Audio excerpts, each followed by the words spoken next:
this computer. Hi, this is Circe Olson Wesley. I'm the director of the Museum of the American Military Family, and this is our podcast, At Ease. I'm speaking with Rick Tavares today. He's a brat and an author, and he's contributed many stories to our different anthologies. And now he's written a novel titled It Began in Japan, and we're here to talk about it today. Hey, Rick. Aloha, Circe. Glad to be here. Well, so before we get into your book, let's talk about your childhood a little bit and how it shaped you. I've known you for many years, and you're always referencing Hawaii. You say aloha, which you just did, and mahalo. And when you heard I was moving here, you sent me vocabulary words and sightseeing tips, and what to eat and where to go. Why is Hawaii so special to you? Well, having been born there and raised, and there's just, as you know, because you're there now, just the natural beauty of the diverse cultures, and for me, there's just when I go there's just like a calmness, and I don't know how to explain it. It's just I just feel so comfortable there, and I was there last year, and it was just it was so good to see family again. Of course, it wasn't like Hawaii is not like it was when I was growing up. For example, living with my maternal grandparents, our area was kind of like a jungle almost. I mean, we'd play outside and I'd grab a mango if I was hungry, or a banana off the trees in the yard and stuff. Well, now when I went back last year, it's like a concrete jungle, but there's still that natural beauty there. I have family there. Both my paternal and maternal grandparents and family members most of them are still there. And but yeah, that's pretty much. It's just I don't know. I have so many memories there, wonderful memories, and every time I go back, I mean, I tell people it's a great place to visit, but I don't particularly want to live there at this particular point, in my life. But I every time I go back, I think about, why aren't I living here? Well, it sounds like you consider Hawaii home, even though you don't live there. Correct. Yeah. And to use an old cliche, is that my heart will always be in Hawaii, whether I live there or not. I will always call Hawaii home. So I didn't know that about you, that you had grandparents still living here and family. A lot of things I didn't know about you until I read your book, but you're also a veteran. So how long did you serve, and what branch were you in? I was in the Air Force, and I was in. I spent 21.3 years. Not that I'm counting. I spent 21, in the Air Force myself. But I've always. I don't think I've known anything else but the Air Force. I started out as a military brat, and then I did my own time, and I've retired, and I still connected to the Air Force. So it's like I've never left the Air Force. If that makes sense. Yeah, well, you even volunteer at the VA hospital, I think, right? Oh, no, it's the Brooke Army Medical Center, and it's one of the largest hospitals in the Department of Defense. And so, yeah, I do some volunteer work out there. I do 3 days a week, and various wards and stuff like that. So, I still, you can't leave the military. Yeah, I still stay connected. That's what I was saying. Yeah. So your family and you have been stationed in some pretty amazing places. So tell our listeners about your growing up years, and what were some of the highlights of your brathood? Oh, I don't know if we have enough time. Two. Okay. Well, just the travel, and with my father being a military brat, I was born in Hawaii, and then we went to Germany, and that was an amazing experience because being in Germany, we were also we took trips to places like Italy, the Vatican, and the Netherlands, and so we traveled around Europe. So that was really neat. And from Germany we went out to Southern California. From there, Arizona, and then I went back to Hawaii because my father went to Vietnam. So we went back to Hawaii to stay there with my maternal grandparents. And then we moved to Japan. And, as an adolescent, I think that had a really profound impact on me as an adolescent growing up in Japan.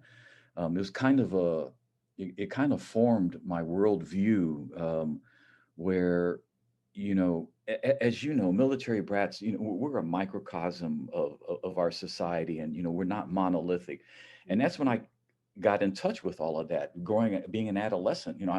I hung around, people we were all military brats, but we all came from different parts of the world, had Right. different experiences, went to different places, and we got along. And so, Mhm. that really kind of stood out for me, is that how, we all came from different places, different experiences, and all this other stuff. And but yet, being in Japan and going to school there, it just connected. And we formed, I for some people, lifelong relationships with. And one of the things that I've talked about people, so I graduated from high school in Japan, but so when I went to college, uh, we talked about living in a bubble. And, Mhm. we're talking 1967. So I come back to the States to go to college, and all of a sudden it was just like a major cultural shock for me. Is Right. because, there was all this anti-war demonstration. Well, my father went to Vietnam. A lot of the soldiers that were wounded, came to our hospitals, and some of us volunteered and talked to them. And Mhm. here I come back to the States, and all this anti-war movement and all these racial, and so a lot of the stuff that we kind of weren't in touch with, all of a sudden I go to college and boom, it's all in my face. Right. So, you Right. know, those kind of experiences really, although they were great experiences, coming back to the States was a whole different game for us, Well, you know. speaking of coming back to the States, I know that brats can pick up the pieces and just go and move on, never look back. And, Right, and many of us brats talk about the culture shock and, the moving right. on. But it seems to me that you, especially through all our conversations, you've kept in touch with some of your high school friends forever. And so I wanted to know, did you, when you left and you went back to college, did you stay in touch with them right out of high school, or did you have to find them again later, like on social media or something? Well, shortly after high school, uh, when I went to California, I stayed in touch for about a year, and then we just kind of like drifted apart after that. I think the last time I saw my best friend Jeff was spring break in April of 68. Several, I think about 4 or 5 of former high school friends, we all met at my apartment for spring break, and that was really the last time I saw most of those folks until 2015, when we kind of stayed in touch, but not physically. Right. We knew of stories, and there were, high school reunions, and I never participated in those because I was all over the world and stuff. So I never participated in them, but I would hear things about people and how they're going.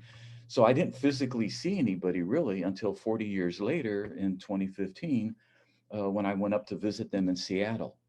So yeah, and that's kind of where we started talking about writing.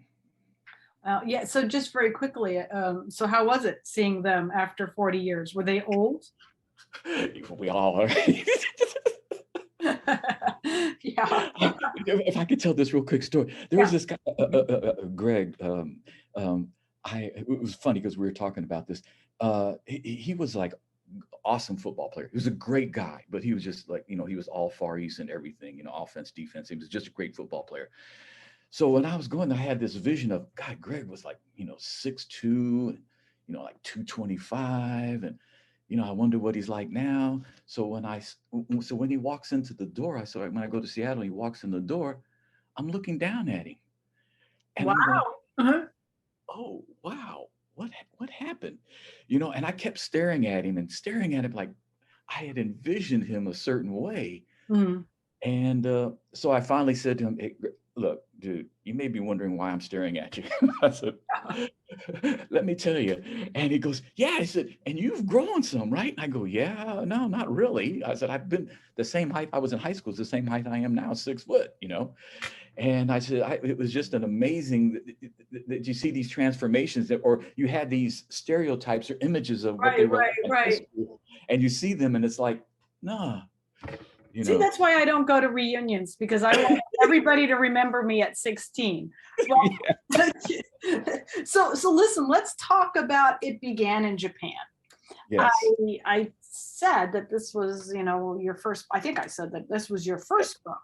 I know you've written a lot of stories for the museum's anthologies, but is this your first book, or have you written other things before? No, this is my first book, and it's it was my visit to Seattle in 2015 where I got the idea for writing the book. But what got me going was Bunny Brown, who's one of my champions. She introduced me to your museum, and I started writing those anthologies, and I'm going, or those stories for the anthologies, and I started thinking, maybe I can do this. Boy, was I wrong. Well, I was just saying, I went to that Van Gogh experience that everybody went to, and I'm like, I could paint like Van Gogh. Yeah, no. Yeah. Well, I'm glad you didn't say, well, no, I can't write, because you have written, and I'm glad you did. Yeah, well, I've written speeches, I've written policy manuals, and being an adjunct professor, I've written course syllabi and presentations, and but never ever a book. And gosh, was that an not only was it an arduous undertaking, it was so time consuming and labor intensive, as you know. Yeah. I get the sense that your high school friends influenced some of the characters in your book. Is that true? Absolutely, absolutely. And I owe a lot to them because they were, when we met in 2015, uh, they they encouraged me to write and to tell the story because of my overactive imagination, I guess. I don't know.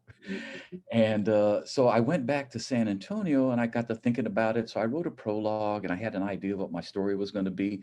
So I flew back in November to Seattle to sit down and run it by them. And the character, the narrative, and the whole character development, all that other stuff. And and that's how I got started. And so yeah, I did. The four people are four of my best friends from high school.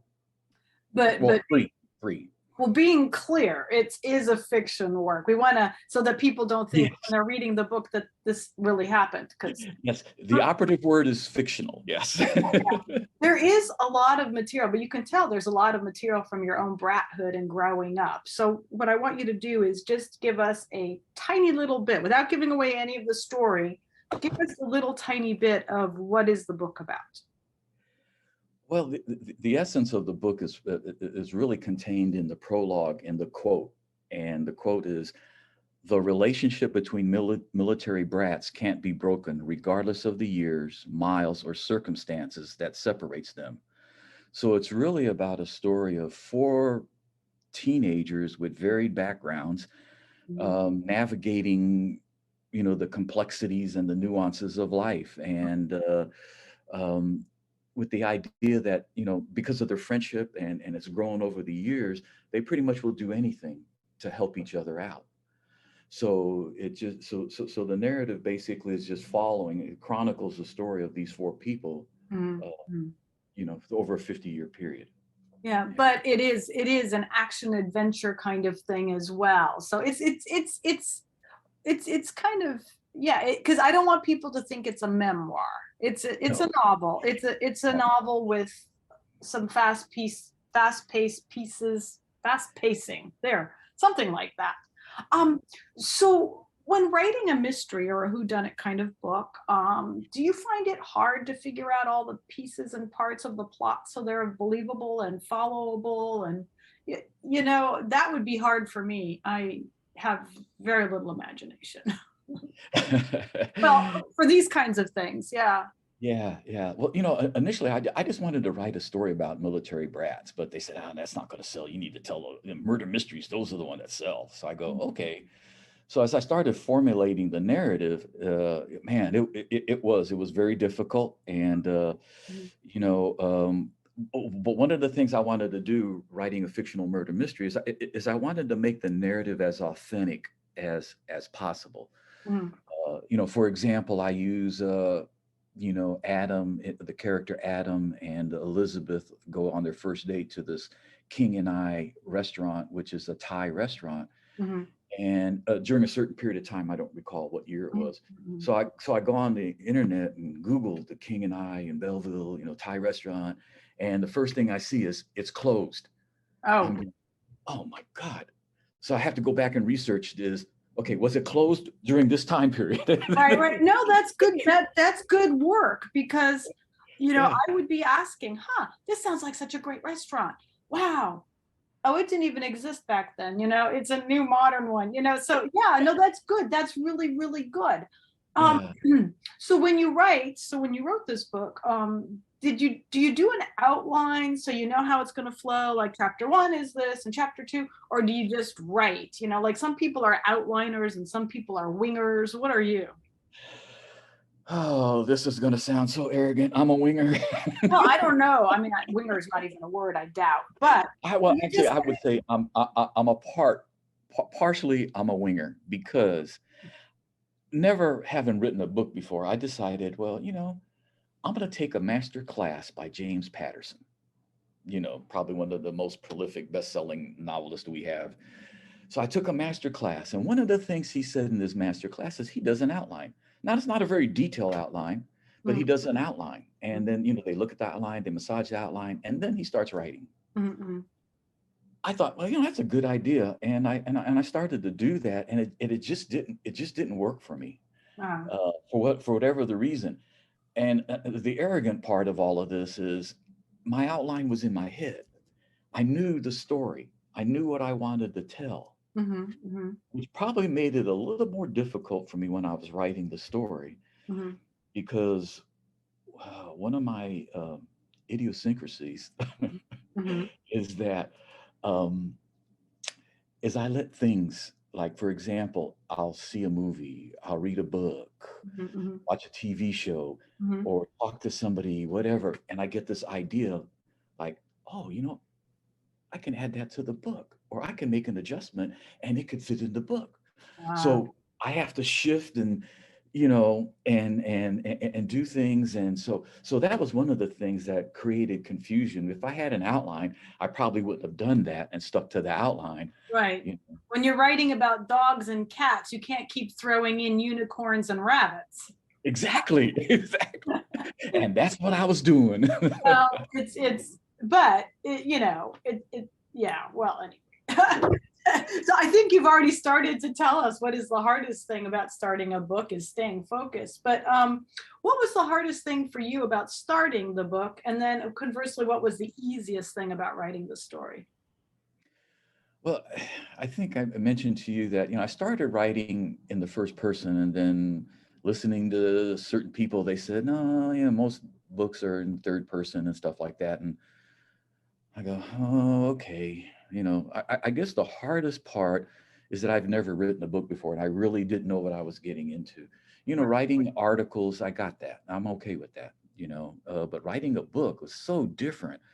And so I kind of went into a little blind and I was listening to people's opinions and then there's the issue of grammars. I was a academically underachieving high school student. And English is not any of my yeah, I took it because I had to get my degree. I had to take English. Right, And so my English background, unlike my son, who that's his major, but English was not my thing. So there were grammar guidelines and things that I had to follow. And, I'm just into telling stories. That's how I fashion myself, as a storyteller, not a writer. I'm a storyteller who decided to write a book. And, so I didn't really have a point of reference. And so I kind of just called on my own experiences being in the military. The Air Force taught me, they taught us how to teach and, write test questions and all these other things. And then, my being an adjunct professor and all that other stuff. So I just kind of, called on those experiences to help navigate me through this whole ordeal. And it was, like I said before, it was a very difficult process for me. That's why it took as long as it did. I just kept shifting. Right. But I think what you've answered the second part by saying that you're a storyteller. So telling the story would have been the easiest thing for you. You had the Yes. story in your head. And if I had said, okay, give me your book, you could have told me the whole book. Absolutely. Yeah. Yeah, Well, absolutely. you said you listened to a bunch of people, different people, and then you chose a very unusual way to write the book. So it unfolds in real time, kind of like the Twilight Zone, only not quite like that, but like that. Was that hard to do? I mean, you're writing in real time. He looks at her. He jumped over the cliff. Um, Hmm. was that hard to do? And why did you choose that style? I have no idea. Yes, it was You're one of those difficult. people, right? Just one of your Well, friends. I really like the idea of starting it out back then and then coming to the present and then going back and making those shifts. But it was difficult because I would mix up my tenses. Mhm. Yeah. As you Well, it is difficult to write in that style consistently. It is. Yeah, yeah, yeah, yeah. Yeah, yeah. So I probably won't do that again. But at least you're now a subject matter expert in the process of writing like that. So where do you get your support? So you're going through this, and you keep calling it an ordeal. I guess I would call it the creative process, to spin it Okay. differently. But where do you get your support? Do you belong to a writers group or a Facebook writing group? I know you said you took a master class with James Patterson. Patterson, right. Patton. Yeah. Um, is was that something live? Like you could talk to him, you could talk to people in the class? No, but you could send questions and stuff to him. Uh-huh. But uh, let's see. I didn't belong to any writers group or anything like that. Primarily because I don't see myself as a writer, and this is the first shot at it, and I didn't feel comfortable. Uh, because I probably would have been embarrassed, and I didn't want to be embarrassed. So there was some ego involved in that. The support that I got were from friends, people like, the people in the story, Mhm. kept asking, how are you doing? Where's it going? And how are you at? And then, Bunny Brown, and then writing the articles for you guys, kept me going because it, I would, hey, I can do this, you know, Mhm. and it Mhm. just reminded me of doing that. So yeah, I yeah, I probably should have, and there are active writers groups around here in San Antonio, so it's not like I couldn't have done that. Mhm. But at the time, I just didn't feel adequate enough that, because I don't have that background. Right, right. And some of them can be pretty intimidating. Yes. Some of them are like, you can't come to the meetings unless you've published X amount of things, or we're going to sit and critique you and tear you Yeah. apart. Yeah. But then Yeah. some of them are very supportive too, and offer Yeah. great advice. So, what would you say to other people who have all these great ideas sitting around in their head, much like you, but they don't think they can write a book, or they don't think anybody would be interested in reading it? What do you say to those people? Do it, but don't follow my example. Do it, but don't follow my example. Um, one of the things that I learned, Kevin Kwan, who wrote the trilogy of Crazy Rich Asians, one of the things he said was, write what you know. And so I would encourage people, to write what you know, even though I had to do research. I mean, you know, um, Elizabeth is a nurse. Well, I've never been a nurse. Now, I worked in an outpatient mental health clinic as a psychiatric technician, so I knew about medical, but I didn't know about nursing. Right, So I had to right. do research, and I had to call upon other kind of people, and so the research kind of took me out of that. But the storyline was something I knew, Mhm. and so I would tell people, and then it can be done because I did it. Uh, so it's not like it can't be done. Right. So you And then say, just do it. yeah, just do it. As they say Just, at Nike, just do it. just do it. And um, and I will tell people, it's an arduous endeavor. It's time consuming. It's labor intensive, Mm, and you know, don't do it by yourself. You need to call other people to help you with that effort. And I did. I would bounce ideas off of friends and stuff and say, "Hey, I'm doing. What do you think about that?" Yeah, yeah. Because the overarching thing of this book is, I wanted to, even though it's fictional, I kind of wanted to make it as authentic as possible as well. right, So, right. But you also want to have friends that are going to be honest. You don't want friends that are just going to say, "Oh, this is great." right. They want you to Yes, give I you, have some of those. you good feedback. And Yeah. so what was the thing you learned about yourself while writing this book? Did you learn anything about yourself? Yeah, I can. Yeah, I can do it, but I know I can't do it by myself. And I need, as I said already, I need help. I think that one of the things I would say is you need a trusted editor. Mhm, If mhm. you remember this example, it just resonates with me, and I think it's hilarious as heck.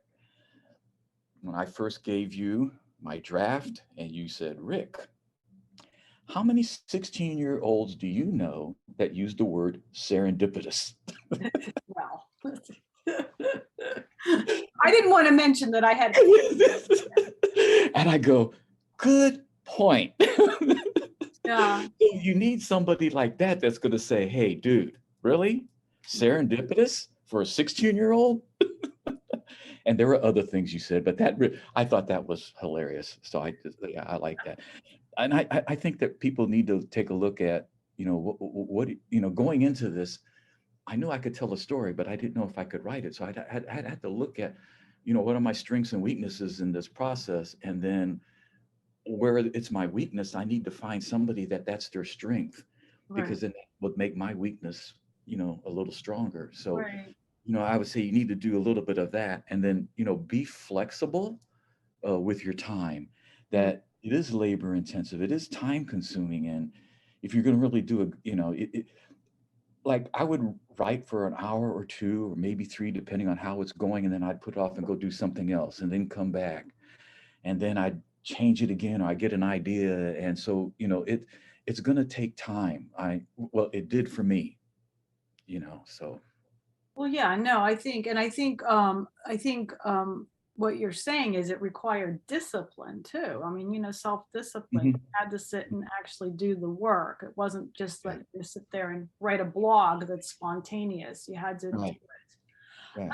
So now that you've got one under your belt, Yes, congratulations on that. thank you, Are thank you you. working on anything else? Is there another project? Are you having a sequel or something else? Okay, yes, I will do a sequel, but before I do that, Mhm. I have this is shifting genres now. I'm writing a romance novel, and it's called Her Today is His Tomorrow. And it's about uh, an older American gentleman who just went through a divorce and decides to go to Paris Mm. because that's one of his favorite cities, and he just wants to go there to do things. He's a professor at a university, so he wants to. So during the Christmas break, he decides to go to Paris and spend Christmas in Paris, Sounds charming. and he just wanted to go there just to do Mhm. uh, things he hadn't done before, Right. and just explore and just have fun. He wasn't looking for romance or anything like that. He was just going there, Mhm. and then he encounters somebody, and so he has to leave because he's got to go back for class, and he makes a commitment that I'll come back during the summer. Well, it starts off in December of 2019. Mm, So, in March of that's 2020 the is COVID. coronavirus. Yes. Ah, don't So tell he can't, anymore. Don't tell anymore. It's still no, ongoing, but yeah, well, no, so it's their relationships developed through the use of social media because he can't come back during the summer, nor can she. So they use social media for the next 2 years. So, it's WhatsApp, text message, emails, phone calls. So they use social media to further develop their relationship. And that's all I'm going to say. well, yeah. Well, it sounds charming because you know what? It's the reality. I mean, it's another one of these things where you've got a novel that's got a lot of relatable stuff to the rest of us. We've all had to use social media. We're using it today to communicate. Exactly. So Yeah. very good. Well, I'm excited when that comes out. When do you think that's going to be? I would like to finish it by the end of the year. I've already got 8 chapters done, the prologue and 8 chapters. So I'm hoping to get it done uh, by the end of the year. Be nice And to have it ready for December. yes, yeah, that's the goal. Thematic marketing. Yeah. Start in December and market in Well, December. I even have the cover picked out already. Oh, well, there you go. Well, it sounds like you're, I'll share it with you. yeah, share it with us. So speaking of books, but we want to go back to It Began in Japan. Where Yes. can they buy It Began in Japan? Available in paperback or ebook? What's the deal on it? Right now it's on Amazon. Uh, and I tried to do Kindle, but I Mhm, was having difficulty with the cover mhm, because the cover is a PDF mhm, and Kindle wants it HTML or whatever it is, MA whatever it's mhm. a different format, and Format. I didn't know how to convert it. And then I tried to use one of their canned book covers, and I couldn't get that process working out. So right now it's just on Amazon until I get a chance to work it out with Kindle, and then I'll see if I can put it on Kindle. But right now it's just Amazon. It's a paperback. Okay. Paperback, yes. So they can go onto Amazon or they can Google it. And it's called It Began in Japan. Mhm. I'll put the Amazon link in the notes underneath this one, so that people can just click and go.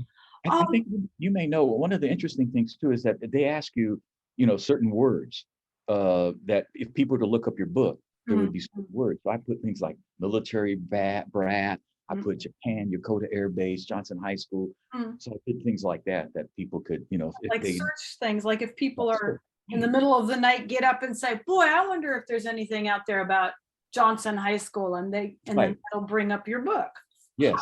Very good. So in the few minutes we have left, is there anything you would like to tell our listeners that I haven't asked? Well, because I believe in y'all's mission, the museum's mission, I all the proceeds from this book I will be donating to you all Wow. because I want you to continue to promoting the military life of the Mhm. military family. And I like what you guys are doing. And I just thought that, in some small way, I would like to give back. And I just thought that, continue doing the great work that you guys are doing. And so, yeah, I'm donating it. Wow. That is so generous. That is so awesome. Well, And it was all of your work, and you don't see any of the profits, but we appreciate it so much. It's an important story that we're telling. And yeah, and it deserves to be told and shared. Anything else you want to say? Is there anything that I missed? I didn't ask you a whole lot, but yeah. No, other than that, my reward for doing the book was just doing the book, knowing mm, that I could do it, right. you You're a know. published author. You have something to talk about at cocktail parties now. Well, I wouldn't go that far and say polished, but that's a little extreme. Well, we at the museum wanted to thank you for all your support, and we wish you the greatest, Thank success you. in your endeavors. And let us know when the next book comes out because that we'll do an interview on, and I'd love to see the cover. Um, Yeah. We need to wrap this up. And as always, I'd like our listeners to know that this podcast is brought to you by the Museum of the American Military Family and Learning Center. That's us. And our podcasts are supported in part by New Mexico Arts, the New Mexico Humanities Council, Sandia Area Credit Union, and organizations like Military Brat Seal and Military Brats Registry. And I wanted to say to Rick, mahalo for your time today. And mahalo. Thank you very much for everything. It has been fun. Absolutely.